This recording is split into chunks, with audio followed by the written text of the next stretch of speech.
Então, o que eu vou apresentar um pouquinho, que seria a nossa abordagem para Heart Team ligado à estenose aórtica aí também, e principalmente 5 abordagens aqui. Heart Team estrutural, quando indicar a intervenção, como avaliar o paciente para a indicação, quais as opções de intervenção e, por último, aí aplicando os guidelines. Então, o primeiro item aqui, o Heart Team estrutural. Os Heart Team, de uma forma geral, iniciaram principalmente aí a partir dos anos 2000, principalmente com individualização e aumento de complexidade das doenças cardíacas e aumento de opções de tratamento. Então, quando nós começamos a falar, surgindo os trabalhos com stent farmacológico, qual daqueles pacientes que antes eram revascularizados e passaram a ser utilizados os stents farmacológicos. Então, começa a aparecer scores específicos, o syntax score. Então, tudo isso começou inicialmente com a doença coronariana. E depois aí, com a sequência dos partners aí trabalhando com válvula aórtica, então a tendência é cada vez mais o Heart Team ser ele multidisciplinar aqui, iniciando com um médico de referência, que é aquele que acompanha o paciente. Então, isso que eu falei para vocês, até aquela ideia cada vez mais, que quem é fundamental na participação do Heart Team é quem acompanha esse paciente no dia a dia, quem dá a cara a tapa ali também, para o acompanhamento e o que vai acontecer com esse paciente. O especialista em imagem, o hemodinamicista, o cirurgião cardíaco, um coordenador, que muitos setores têm coordenadores aí da doença valvar principalmente, e o anestesista do grupo. Isso é muito importante, então, para a gente individualizar o tratamento. Isso é importante, tem até uma máxima do Mark Twain, que é o quê? Para aqueles que têm apenas um martelo como ferramenta, todos os problemas parecem pregos. Então, às vezes, chega só no hemodinamicista, a gente tem uma tendência cada vez mais a fazer TAV, o cirurgião vai ter tendência cada vez mais à parte da cirurgia, alguns vão manter tratamento da parte clínica. Então, nós temos que usar o quê? O que for o melhor recurso para o nosso paciente. Então, esse papel do Heart Team estrutural é fundamental para essa individualização. Quando indicar a intervenção? Então, isso aqui é uma imagem do europeu aqui de válvula, né? Então, a primeira coisa, a avaliação anatômica da gravidade da lesão. Esse é o primeiro passo que nós precisamos tomar, antes da gente indicar a intervenção.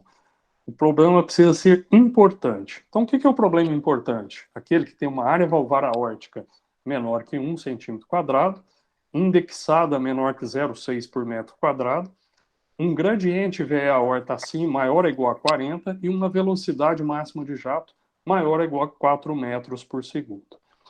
Só que isso aqui a gente pega uma quantidade específica de paciente, mas alguns não têm e não preenchem esse critério, como a gente já viu nas aulas anteriores aí, principalmente na parte de eco aí também. Principalmente quem? Ele não atinge, às vezes, aquela velocidade que eu falei. Não tem o gradiente de 40. Então, o nosso ponto de análise vai ser o quê? Se a válvula é menor que 1 ou não.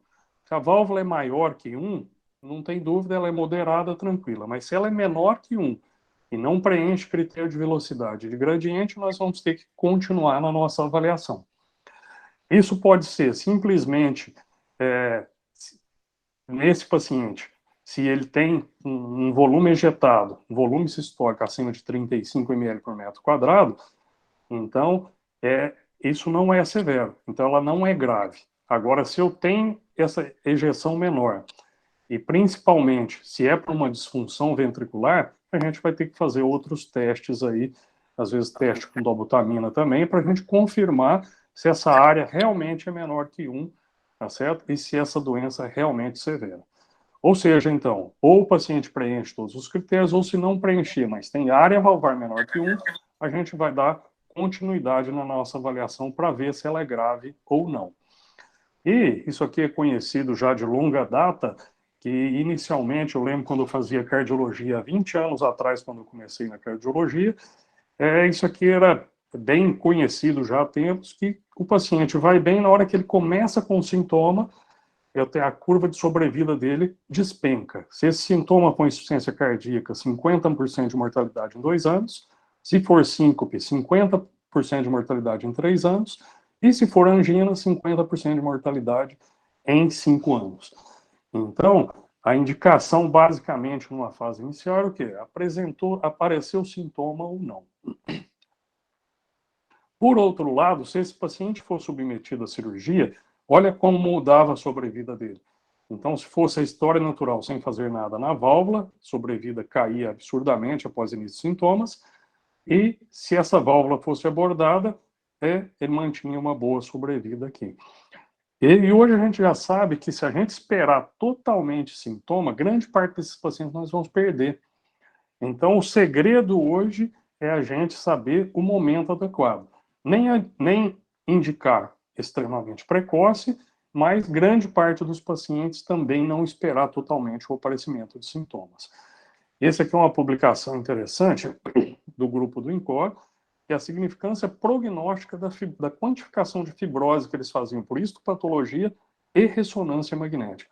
Eram pacientes que seriam submetidos à intervenção aí da troca dessa válvula cirúrgica, e aí era colhido algumas amostras enviadas para a histopatologia, e esses pacientes tinham ressonância também. E eram quantificados quanto ao grau, e tinha uma correlação importante quanto ao grau de fibrose visto na ressonância e visto na histopatologia. Isso se traduziu em prognóstico, quando a gente analisava por ressonância ou histopatologia, com uma boa correspondência, mas o que significa? Menos de 20% de fibrose, esses pacientes aqui, em 70, 80, mais ou menos 70 meses, mantinham uma sobrevida melhor, tá certo? Uma probabilidade de sobrevida. Entre 20 e 30 já tinha uma queda significativa. Aqueles com mais de 30% de fibrose, então esses tinham uma mortalidade muito aumentada, sobrevida de cerca de 20% apenas. Então, se a gente aguarda um tempo mais prolongado com esse paciente, e ele vai desenvolvendo, a gente tem outros trabalhos mostrando fibrose progressiva, então esse paciente pode ter um pior prognóstico depois no momento da válvula. Então, cada vez mais, a gente tem que não ser muito precoce, mas não aguardar totalmente os sintomas.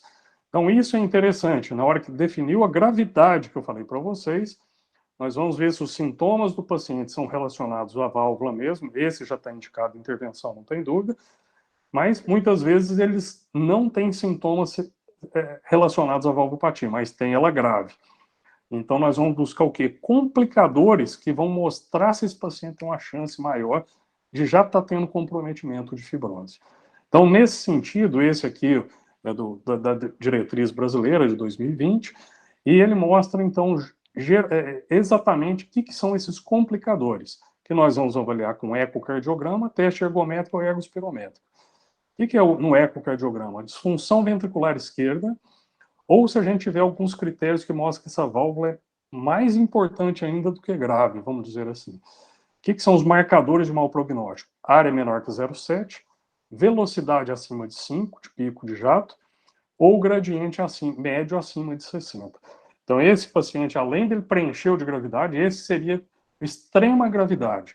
Então, ele já tem alguns indicativos que a gente pode pensar numa fibrose maior e vamos indicar para ele mais precoce. No ergométrico ou espirométrico, que a gente já falou, quando tiver alteração nesses testes, ele também é candidato a, então, desses complicadores.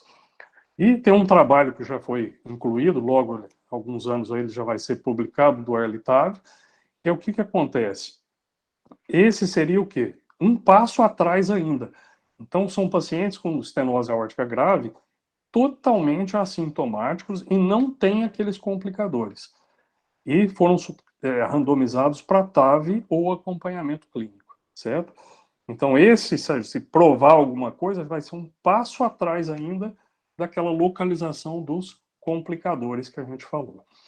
E como avaliar o paciente para indicar uma intervenção? Então, primeiro a parte, obviamente, história e exame clínico, que são fundamentais.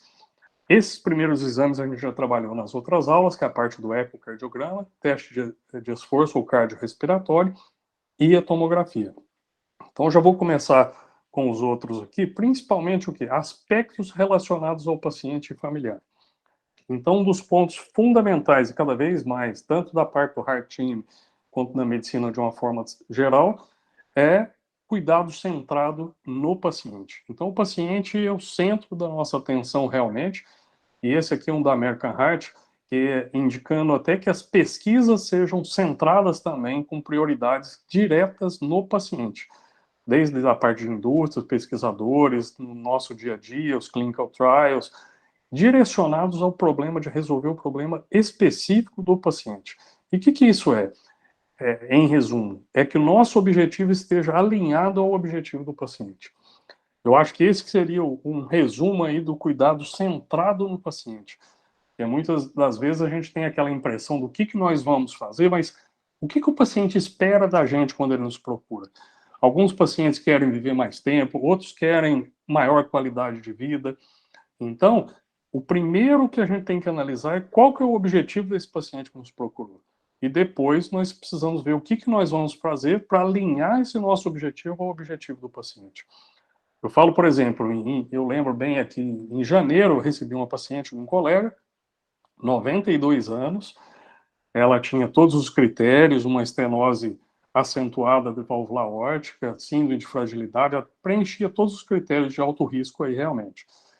E quando eu fui perguntar para ela justamente o que era o objetivo dela, o que ela me procurou principalmente, porque ela não tinha sintoma, ela era extremamente limitada, então não ia melhorar a parte de sintoma dela. Ou seja, seria tempo de vida. E aí, na hora que eu fui conversar com essa paciente, em relação a tempo de vida, o que acontece? Ela já tinha recentemente enterrado 2 filhos, com as palavras dela que ela me falou. Então, ela não tinha objetivo, o que chegasse para ela de tempo estaria bom. Então, ela não tinha por que procurar um aumento de tempo de vida, nas palavras dela. Então, assim, a partir daí, encerrou realmente. É óbvio que eu não vou propor nenhum outro tipo de tratamento. Então, alinhar o objetivo do paciente é um dos papéis fundamentais do Heart Team estrutural. E lembrando de expectativa de vida. O que a gente pensar em expectativa menor que 1 ano, o nosso procedimento provavelmente vai ser fútil. Em relação a outros fatores que nós temos que analisar, principalmente síndrome de fragilidade, disfunção orgânica, nutrição e aspectos anatômicos. Então, o que é a síndrome de fragilidade? É o paciente com baixa reserva fisiológica. A avaliação precisa ser objetiva, porque muitas vezes chega um paciente já mais emagrecido, às vezes a gente tem aquela avaliação geral, ainda mais um paciente se ele já tiver com insuficiência cardíaca, ele não aguenta um procedimento de cirurgia ou de TAV, mas às vezes nossa avaliação pode ser muito imprecisa. Então nós precisamos da nossa impressão clínica, principalmente de quem acompanha esse paciente e já conhece a história dele, mas nós precisamos colocar alguns scores relacionados à fragilidade, nós temos vários aí.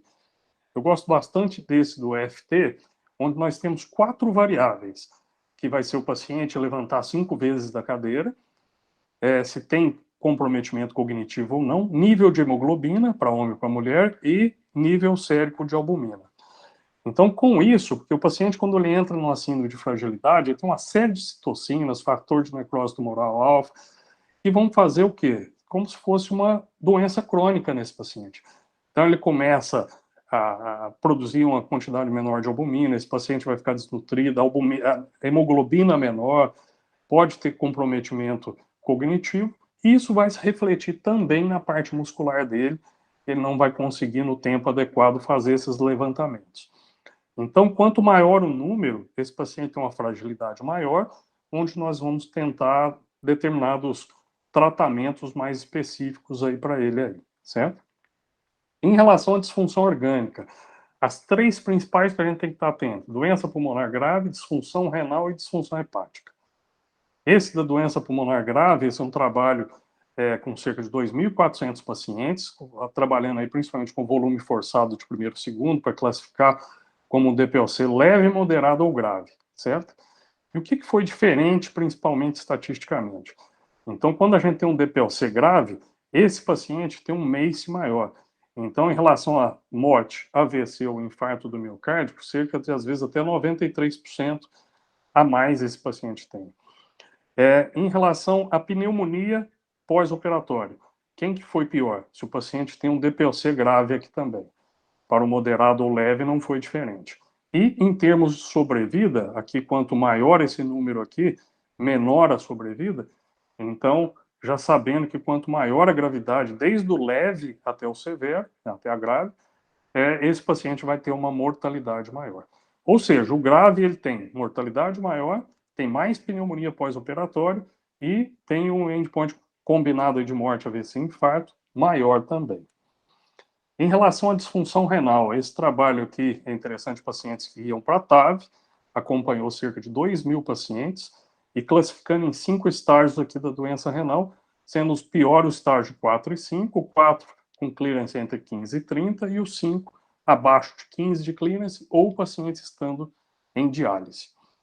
Quando a gente observa aqui, então aqui de vermelho para amarelo, quanto maior a gravidade da disfunção renal, a gente vê que a sobrevida, a mortalidade geral, ela vai aumentando a mortalidade geral de acordo com a pior função renal, tá certo? E que a maior parte não é, isso aqui é a mortalidade só cardiovascular, certo? Você vê que ela é menor que a geral, ou seja, esse paciente geralmente ele morre mais de outras causas do que da causa cardiovascular, certo? Agora, chama muita atenção um grupo específico que a gente tem que lembrar, principalmente quem? Paciente dialítico já em fibrilação atrial. Olha aqui para vocês verem a mortalidade aqui no segmento aqui de menos de 2 anos, quase todos esses pacientes morrem. Então, quando a gente vai propor alguma coisa para esse paciente que já tem a disfunção renal, principalmente se ele tem fibrilação atrial junto, então aquele papel do Heart Team, individualizar o paciente. Então, nesse aqui, provavelmente, se a gente for indicar, é um procedimento fútil para esse paciente, qualquer tipo de intervenção. Em relação à disfunção hepática, também analisando marcadores, a gente observa, então, aqui em verde, é um Child A, então uma disfunção hepática mais leve, e no laranja eles colocaram junto classe Child B e C, certo? Então, aqui a gente analisando mortalidade por todas as causas, vocês observam que o Child a mortalidade é semelhante ao do paciente que não é hepatopata, certo? E já no outro grupo aqui de pacientes, Child B ou C, uma mortalidade aqui em 2 anos de quase cerca de 50%. Então a gente já tem que estar mais atento. Na disfunção hepática ainda tem um outro agravante, novamente, que é se eu associar a disfunção renal. E aqui a disfunção renal ele colocou o quê? Clearance abaixo de 60. Olha aqui, em cerca de 2 anos, 16% desses pacientes vão estar vivos apenas. Tá certo? Em 1 ano, em 12 meses, menos da metade estarão vivos. Então, se eu tenho Child B e C associado à disfunção renal, esse paciente já é mais complicado aí da gente indicar qualquer intervenção. Então, essas seriam as 3 principais disfunções que a gente tem que estar atento. Além disso, o estado de nutrição do paciente é importante e aspectos anatômicos. Aspectos anatômicos, desde os acessos que a gente vai fazer, por exemplo, se for para a TAV, como que é a característica do acesso ou não. Se essa aorta é uma aorta em porcelana, que vai dificultar a parte cirúrgica também do paciente. Se é um paciente que já sofreu radiação torácica, também piora para a cirurgia local. Paciente já reoperado. Então, são aspectos anatômicos que a gente vai analisar. Recursos locais. Então, cada vez mais, não basta, obviamente, o tipo de intervenção ou não. Mas onde que isso aqui está sendo feito? Qual que é a experiência da equipe? Como que essa equipe está preparada para esses tratamentos cada vez mais? E a interação que é fundamental entre a hemodinâmica e a cirurgia cardíaca aí também, para a gente ter um melhor desfecho para qual lado que esse paciente for. E os scores aí, principalmente o STS e o Euroscore. Então, eu vou mostrar rapidamente como calcular aqui. Então, procurando no buscador normal do Google mesmo, STS Risk Calculator, selecionando, e aqui a gente tem qual que é o tipo de intervenção que vai ser feita. Então, aqui, por exemplo, eu selecionei só a substituição da válvula aórtica isolada, mas pode ser, por exemplo, a válvula aórtica junto com cirurgia, válvula mitral com cirurgia, reparo só mitral, reparo mitral com cirurgia. Então, o STS para qualquer um que for submetido à cirurgia. Então, no caso, vamos supor que é um paciente que vai ser submetido somente à substituição da válvula aórtica, sem precisar de revascularização. Então, procedimento aórtico isolado. E depois que a gente preenche todas as variáveis, na hora que a gente colocar para calcular, vem esse risco aqui. O que são os 2 principais pontos? Porque ele tem aqui risco de mortalidade, disfunção renal, de AVC, ventilação prolongada, infecção, reoperação, morbimortalidade, tempo prolongado de UTI, por exemplo. Então, o que é importante? Risco de mortalidade. Então, quando nós falamos STS alto, acima de 8, né, que é o alto risco, nós estamos falando de risco de mortalidade, tá certo? Mesma coisa para o Euroscore. Estamos colocando aqui como Euroscore 2, o primeiro que já vem, já vamos fazer, é os fatores relacionados ao paciente. Nós vamos preencher todos eles aqui, alguns relacionados a alterações cardíacas e relacionados à cirurgia. Então, por exemplo, quando a gente vai colocar uma das opções, igual esse mesmo que eu falei, procedimento só na válvula aórtica, sem revascularização, ou seja, simples cirurgia única, sem revascularização associada. E aí a gente tem várias opções. E ele vai dar em porcentagem qual que é o risco aí desse paciente, de morte desse paciente nesta intervenção cirúrgica, tá certo? E aí quando nós vamos classificar tanto STS ou Euroscore, então abaixo de 4% é o paciente de baixo risco, entre 4 e 8 paciente de risco intermediário e acima de 8% de risco de morte ali é o paciente classificado por esses scores como alto risco. Quais as opções de intervenção? Então, nós temos 5 opções de intervenção aqui, principalmente. Desde a expectante, cirurgia, TAV, balão ou paliativo. Então, expectante é o acompanhamento desse paciente.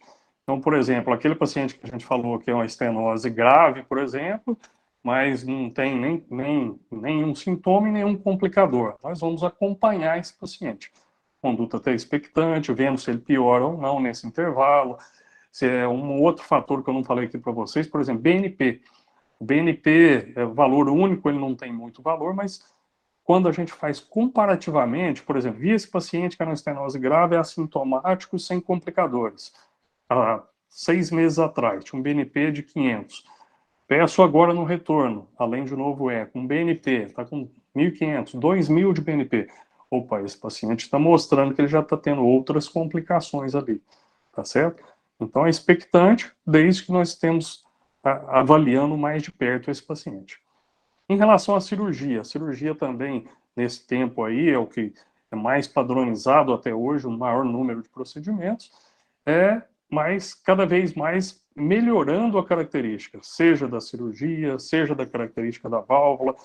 Então, hoje, o espaço maior, principalmente para as válvulas, tem os cirurgiões que estão aí com a gente também, tem o Sgarbieri, tem o Márcio aí também, que depois pode falar alguma coisa dessa parte cirúrgica aí para a gente também, mas uma tendência cada vez mais da utilização das válvulas com tratamento de cálcio, uma expectativa aí, às vezes, até de 20 anos de durabilidade dessa válvula, redução aí de tamanho de esternotomia.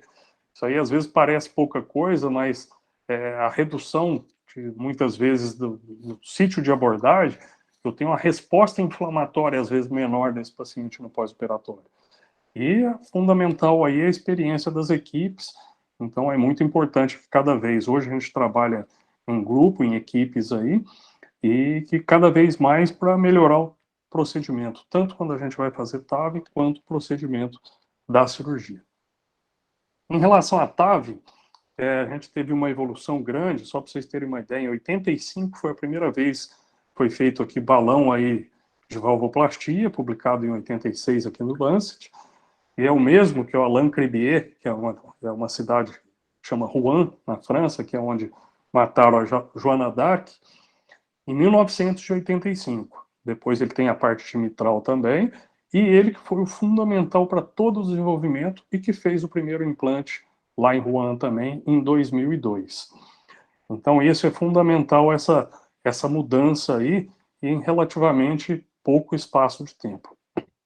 Então, quando ele propôs fazer esse objetivo grande de colocar uma válvula transcatéter num local totalmente calcificado, com o coração funcionando, ou seja, consertar o carro andando, percutâneo e com anestesia local, então, grande parte aí de um primeiro momento foi tratado como uma ideia totalmente louca, impossível e perigosa, né? Principalmente quando a gente vê a válvula aórtica totalmente calcificada, como ela fica no aspecto degenerativo. E, felizmente, ele prosseguiu aí, ele foi rejeitado pelas empresas iniciais, né?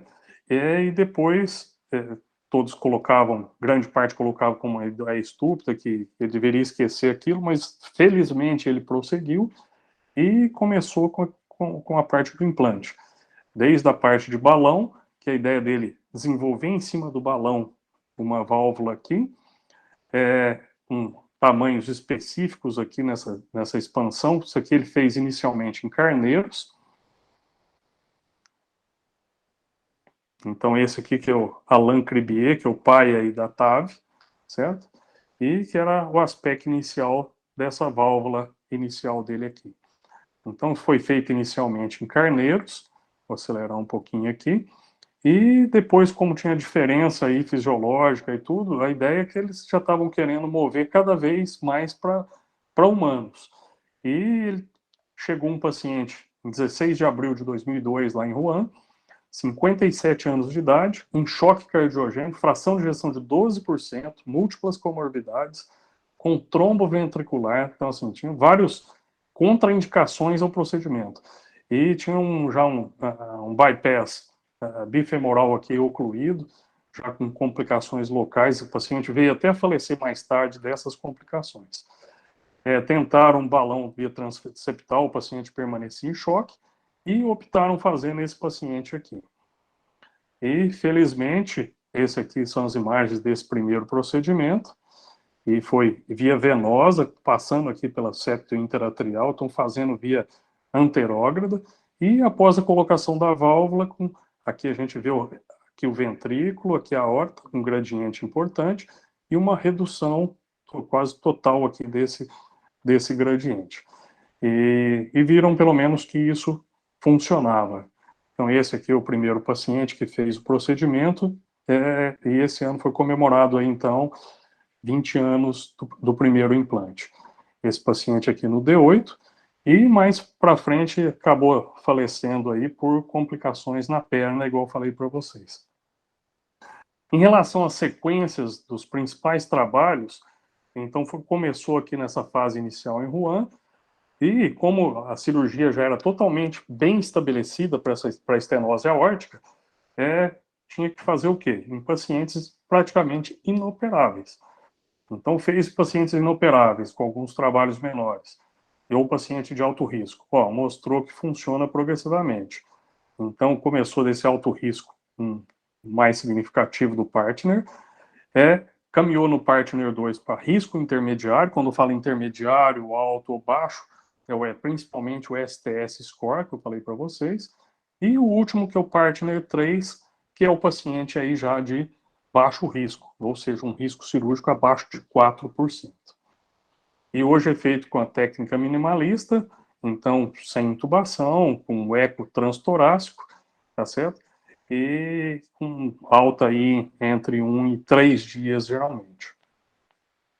Aqui, só para quem não viu um procedimento ainda, então aqui essa válvula sobe, isso aqui é uma válvula balão expansível, subiu via femoral, aquela é posicionada, que a gente tem um catéter pigtail fazendo aqui uma ortografia, então tem alguns critérios como que posiciona ela aqui. Depois dela posicionada, ela está no local adequado, feita uma injeção, e como se fosse colocada, como se fosse colocar um stent realmente, ela é um stent que fica em volta dela. Então com o balão, a gente faz aqui um overdrive, então esses pacientes estão vendo aqui um cabo de marca-passo, a gente coloca numa frequência de cerca de 180, até um pouquinho mais às vezes, a pressão dele cai bastante, abaixo de 5 aí de sistólica, e aí nesse momento que ele está sem fluxo aqui pela válvula, é a hora que a gente faz o implante. E aqui a injeção, e aqui já com a válvula funcionante. E cada vez mais, que a gente compara de 2009 até 2018, lá na cidade de Wuhan, e que reflete o que foi acontecendo progressivamente no mundo todo, os pacientes com alta progressiva aí até 50%, 75%, até o segundo ou terceiro dia. Depois da TAV, a opção de balão. O balão hoje está bastante restrito com ponte para alguma coisa. Então, lá em 85, quando começou a ser utilizado o balão para a válvula aórtica, o que era o problema? A gente via que depois do balonamento, esse paciente fazia o quê? Reestenose em menos de 6 meses. Então, quando vai fazer o balão, é quando é ponte para alguma coisa. Então, vamos supor, esse paciente não suporta uma cirurgia, não suporta uma TAV. Então, sempre o balão precisa ser ponte para alguma coisa. E paliativo.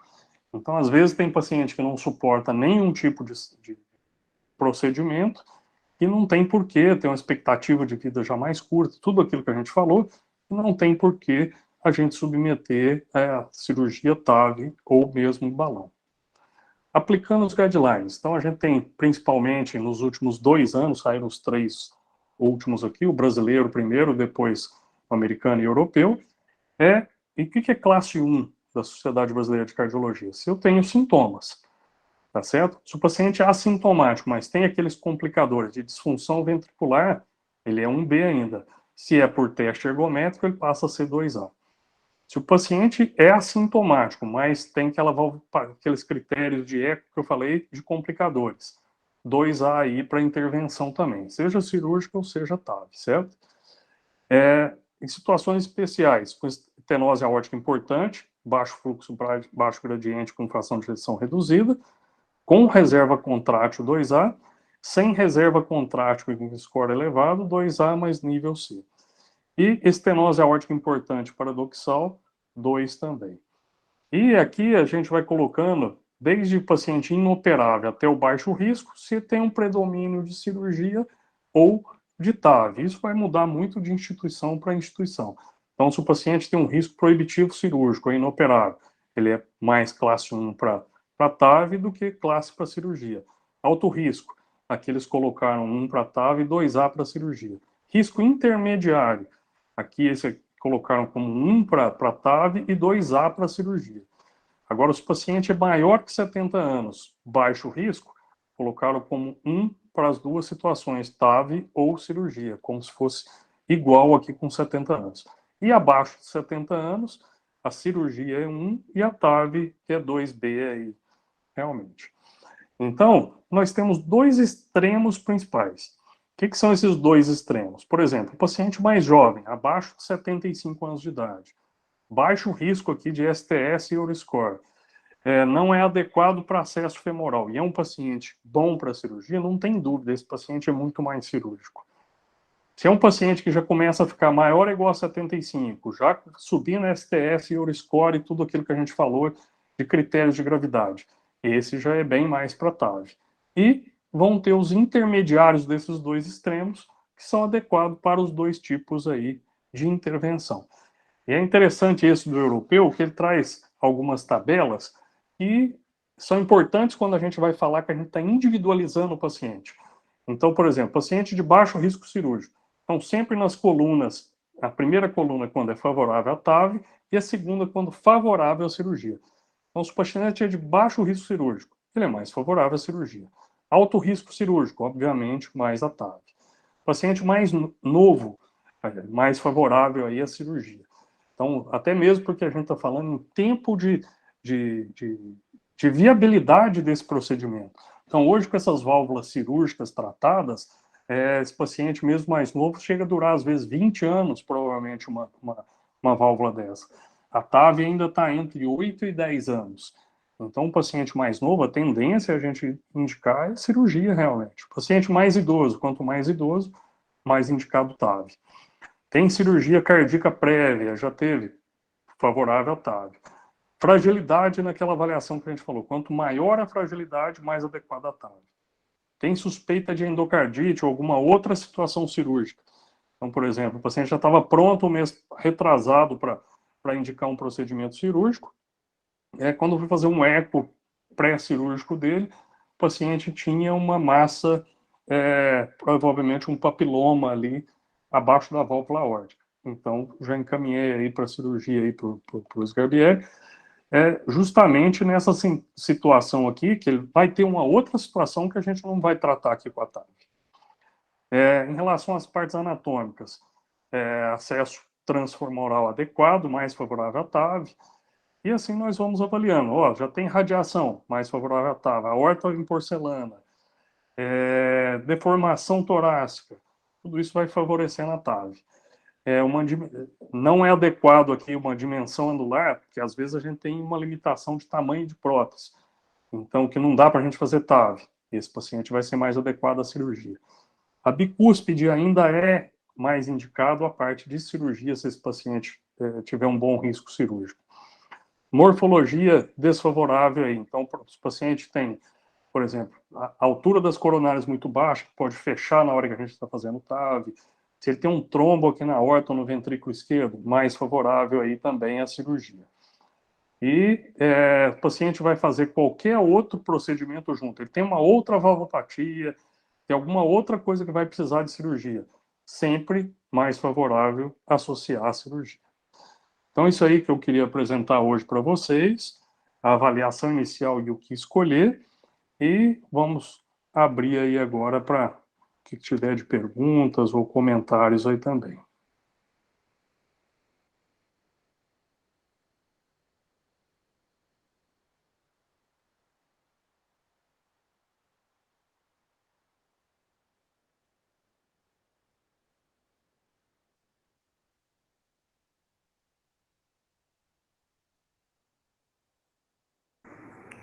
Fala aí, Pavão. Ô, Leão, sem puxar o saco, é sempre boa a sua aula, né? Sempre didático.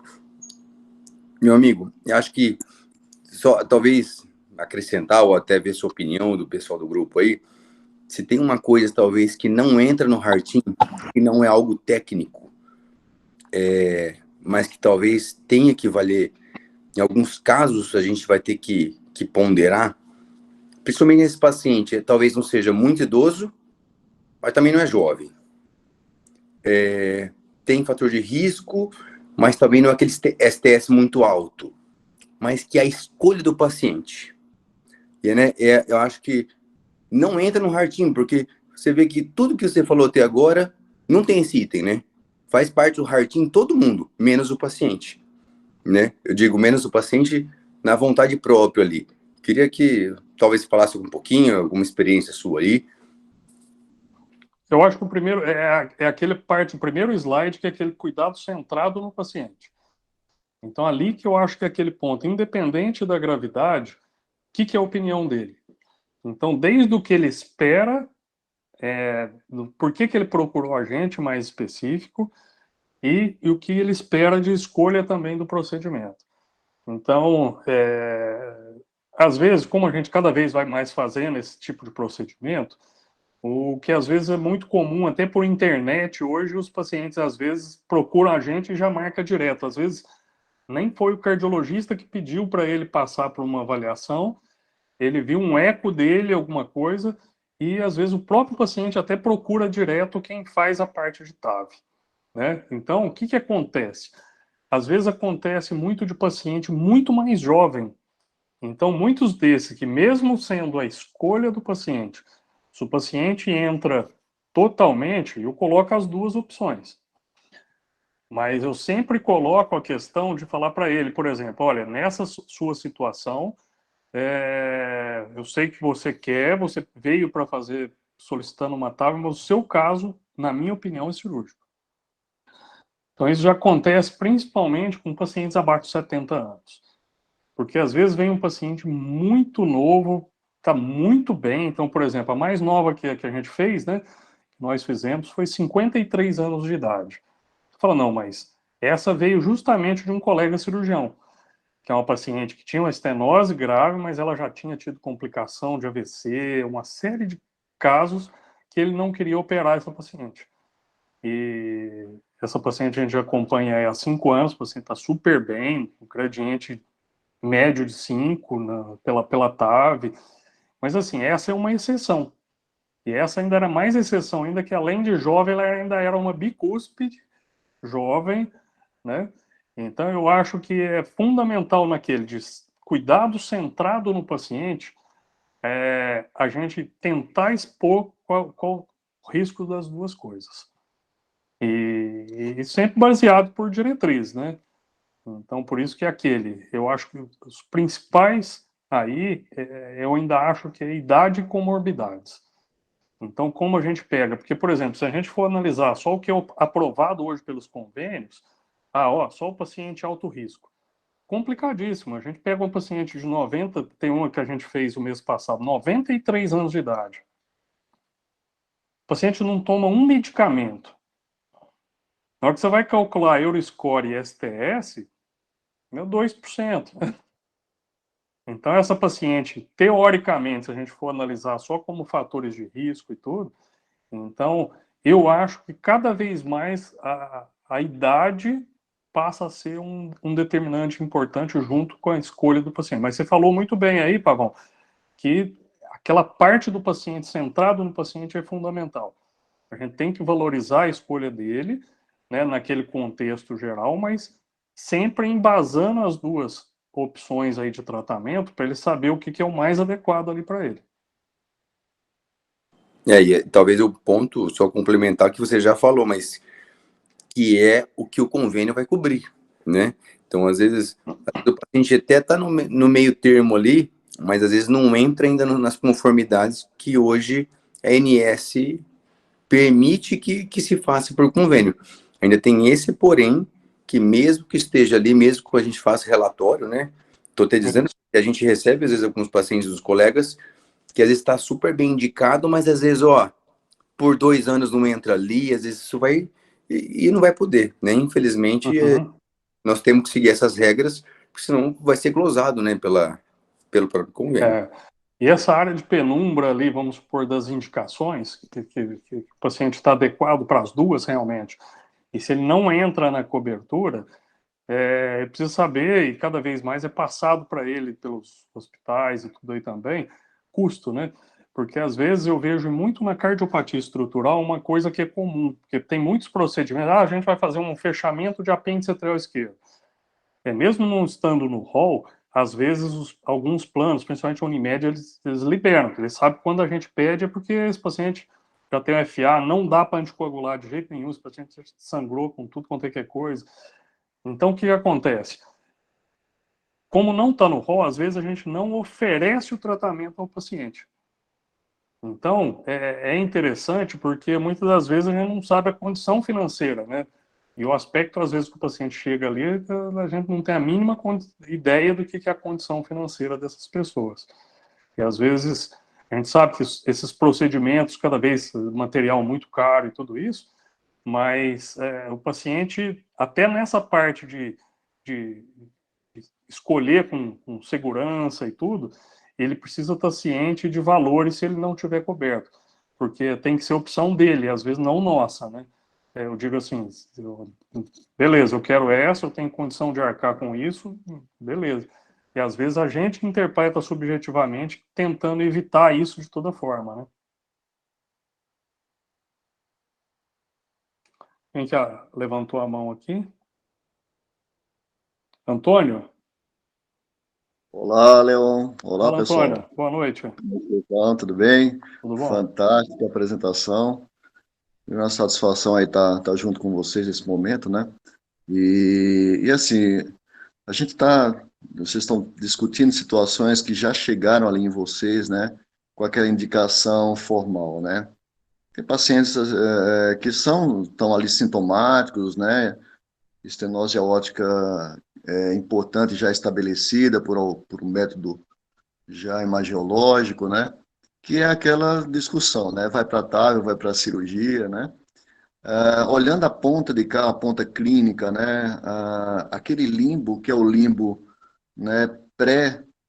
Que o paciente está assintomático, mas já mostra alguns critérios aí, sejam ecocardiográficos, sejam testes ergométricos, né? Que mostram ali a doença evoluindo, até mesmo como você citou mesmo, o BNP que está progredindo, mas o cara assintomático, né? Acho que é o grande desafio que a gente tem nos nossos consultórios, né?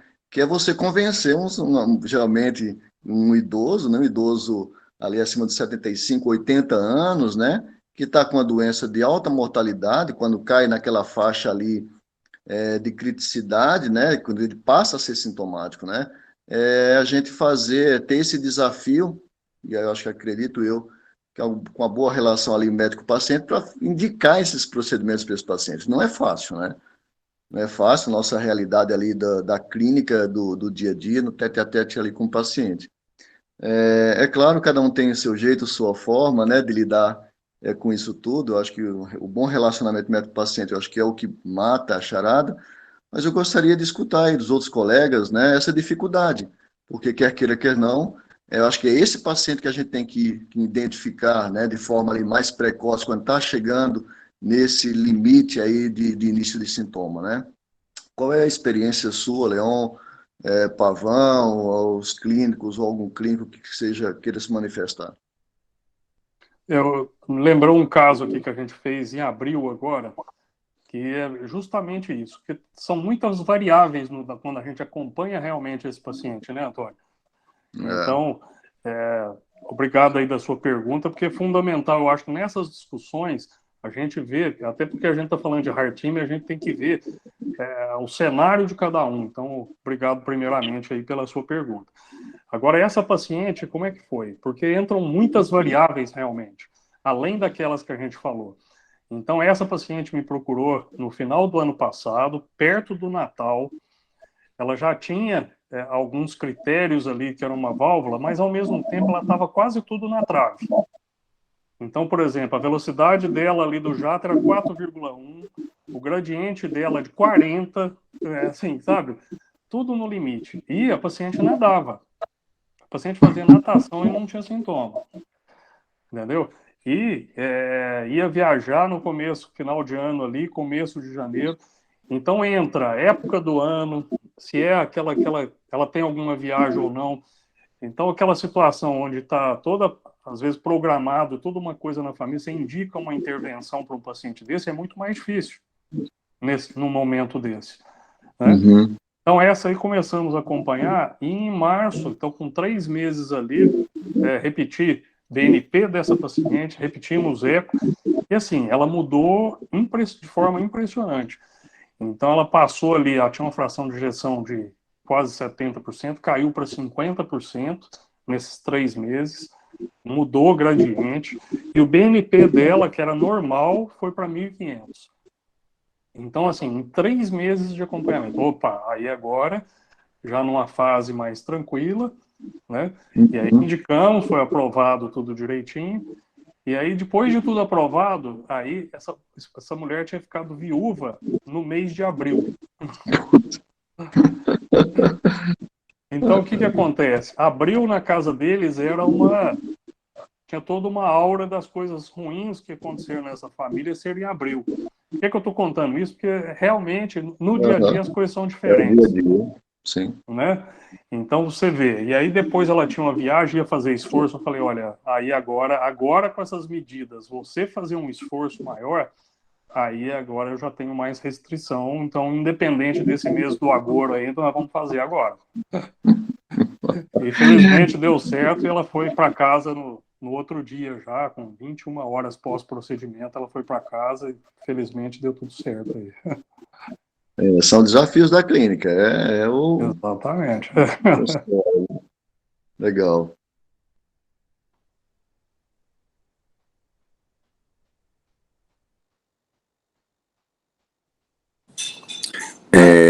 Antônio, falando de uma paciente também, acho que uma dificuldade que até na primeira aula eu comentei lá com quem estava palestrando aquele dia, assim, e muito paciente pós-pandemia perde músculo, né, mais idoso, mais fácil de ficar mais,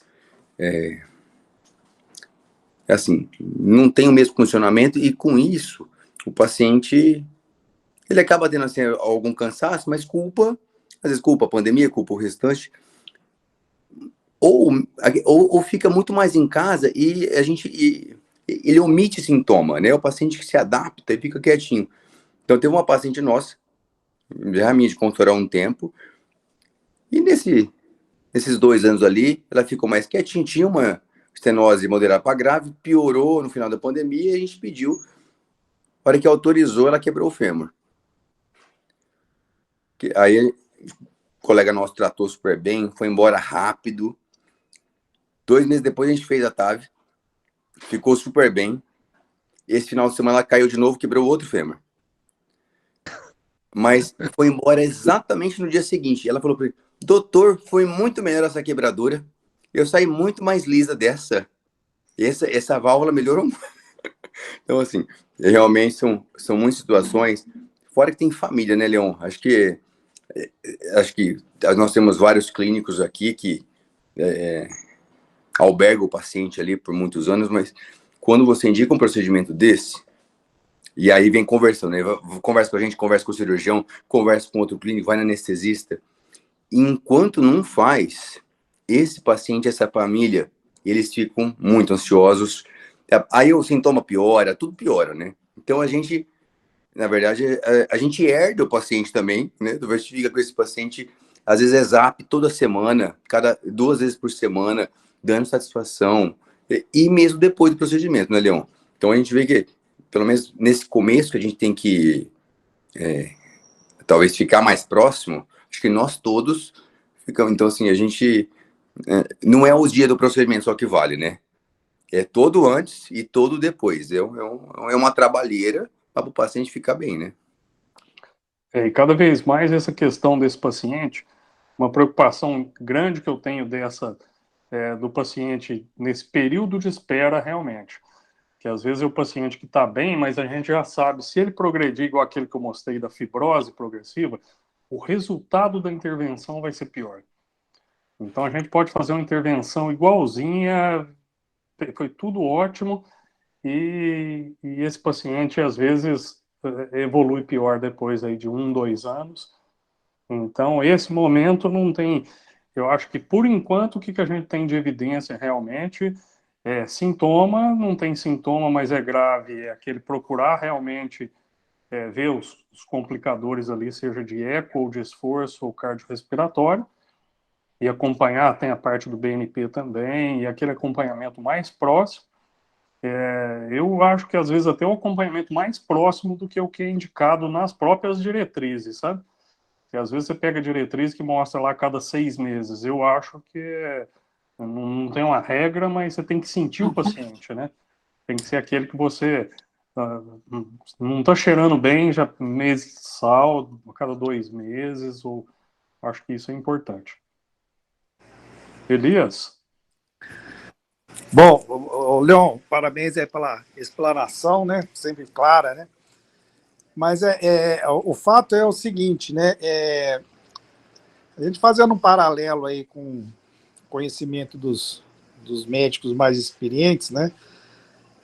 Eu me lembro, muitos anos atrás, certa vez, lá na Beneficência Portuguesa em São Paulo, que o Dr. Zerbini relatou, fez uma frase para mim lapidar, né? Que ele falava o seguinte, que a indicação cirúrgica é como uma fruta, né? Como uma fruta no pé, né? A gente não deve nem colhê-la antes, porque ela vai estar verde, e nem deixar madurar demais, porque a gente vai perder o ponto, né? Então, na verdade, o que nós estamos discutindo ainda hoje, né, é o momento de colher a fruta madura, né? É lógico que os parâmetros hoje que nós tentamos usar, né, são os parâmetros todos que você descreveu aí, com bastante maestria, né, mas eu acho que não mudou nada, né, quer dizer, eu acho que ainda continua tendo aquele critério do bom senso, né, os pacientes sintomáticos são todos indicáveis, vamos dizer assim. Agora, eu vou dar um depoimento meu de uma paciente, que eu acho que o Leão até se lembra, uma paciente que tinha indicação para implante percutâneo, né? E quando se deu essa indicação, né, foi durante o pico da epidemia de Covid. Né? Aí a paciente foi conversar com a gente lá e falou o seguinte, olha, eu não queria entrar num hospital, né, porque eu vou entrar no hospital, tem chance de, estando no hospital, de contrair o Covid, né, e no fim eu tenho uma complicação aí, então eu vou esperar melhorar a epidemia para ser tratada. E só para resumir a história, o que aconteceu? Ela ficou em casa, pegou Covid do marido e morreu. Né? Então morreu na fila.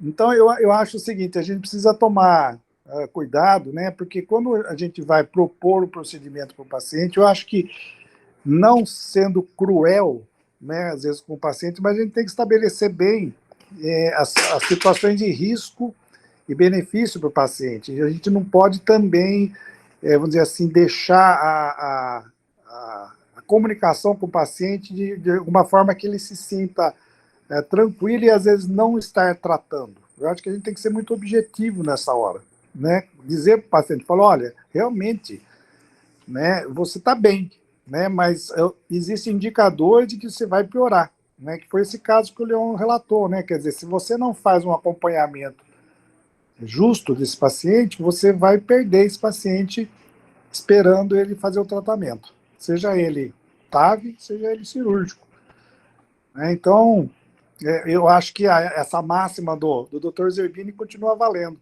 né?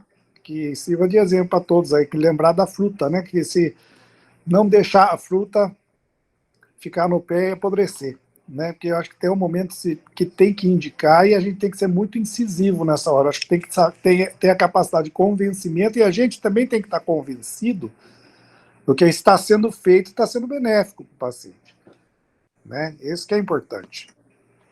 Muito bom, Elias.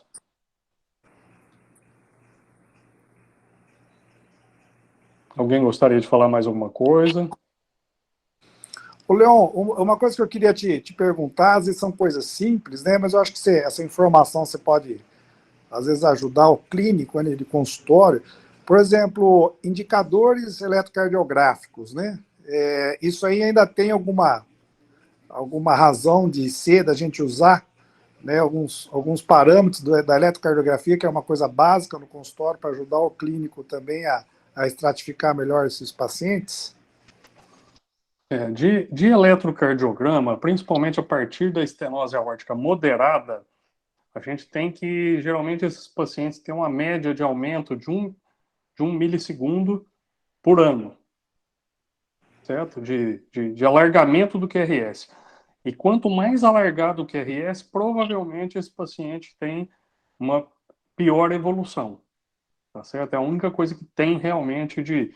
Eu até pesquisei na época que eu estava nos Estados Unidos acompanhando essa parte de TAV, que eu acompanhei dessa parte do Partner 3, e a gente pesquisou, por exemplo, QRS fragmentado, uma série de alterações. Então, eu vi mais de 6 mil eletros lá desses pacientes, e nenhum outro preditor foi significativo aí para a gravidade. Pode ser um viés aí também, porque todos esses pacientes eram graves que foram feitos procedimentos. Então, a gente não tem nenhum deles que foi acompanhado o paciente, entendeu? Mas esses, pelo menos, nenhum preditor de eletro para o paciente grave que substituiu a válvula, vamos dizer assim. É a única informação que dá para retirar realmente. Agora, em termos de literatura, geralmente, quanto mais alargado o QRS, esse paciente provavelmente tem uma correlação com o quê? Com fibrose. Então, aquilo que eu falei que é uma grande preocupação desse paciente que a gente tem é a fibrose progressiva. Então, esse paciente ele começa a largar QRS, pode ter várias causas aí, mas é uma coisa que chamaria atenção. Não lembro de nenhum outro critério também, Elias.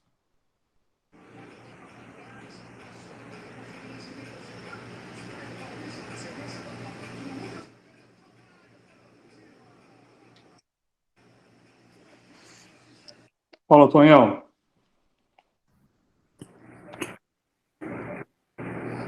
Fala, Leon. Lembrei de outra coisa, né? Que é a baixa voltagem, né? Baixa voltagem, esses pacientes normalmente vão ter alta voltagem, e o paciente com aumento da espessura pelo eco, faz a gente pensar também na associação com a amiloidose, né? Que pode se associar também com a estenose aórtica. Ótimo, valeu. Excelente, Tonhão.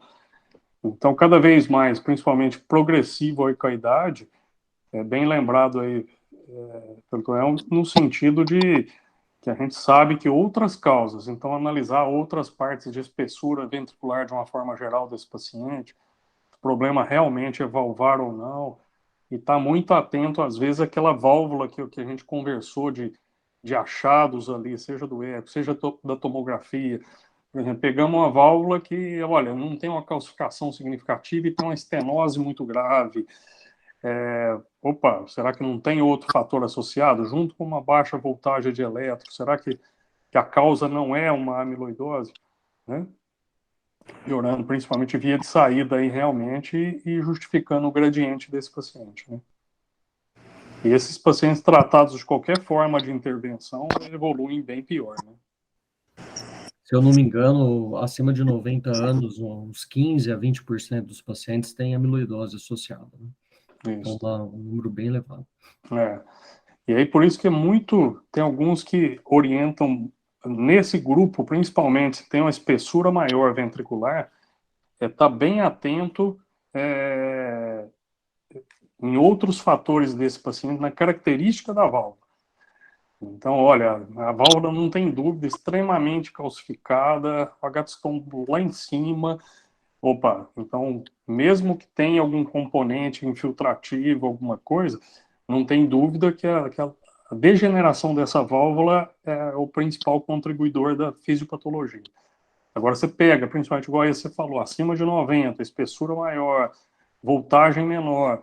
Na análise dessa válvula, a gente já fez a tomografia, é uma válvula com pouquíssimo cálcio. Você falou, opa, peraí. Eu acho que tudo isso tem que ser colocado realmente muito bem colocado aí, tá?